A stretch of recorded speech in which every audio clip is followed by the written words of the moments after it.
Vrtenje na eni nogi, pa lovljene ter smeh, ja, tako bi lahko opisali današnji dan na drsališčih, ki so po Sloveniji večinoma odprta že od novembra. Sami smo obiskali dve ter pri izkušenih drsalcih, pa tudi tisti, ki so bili danes na ledu prvič, preverili, kaj je tisto, kar je v teh predprazničnih dneh žene v ta priljubljen zimski šport.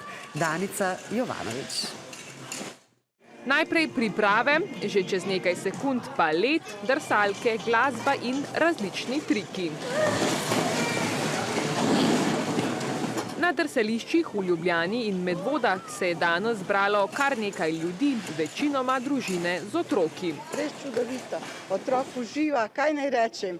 Tle je kavica, čokolada vroča, marsikaj, ne? Nekateri so bili na drsalkah prvič, zato padci, kot pri vsakem učenju, niso bili nič nenavadnega. Enkrat sem padla, me toliko bolelo, da sem jokala, pa več nisem. Ampak zdaj pa še naprej drsaš, te ni ustavila, ne? Padec te ni ustavil. Drugi pa so se medtem na drsališče danes z veseljem vrnili. Kaj ti je najbolj všeč? Tako, da imam veliko prostora, veliko novega sem se naučila. Pač super je spet biti na ledu. To, da lahko delaš različne trike, da je tako led ful fajna stvar, da je tako za družino in se res lahko vsi zabavamo. Ljubljansko drsališče je obiskala tudi skupina tabornic in tabornikov iz Zagorja.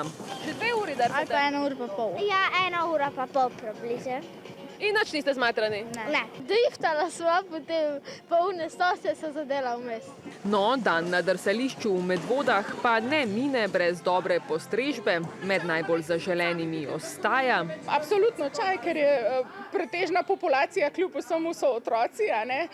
Seveda grejo tudi kakšni drugi napitki, ker jih starši pripeljejo in čakajo. denimo kuhano vino. Medvoško drsališče, ki je svoja vrata odprlo med prvimi po Sloveniji, bo sicer obratovalo do konca januarja.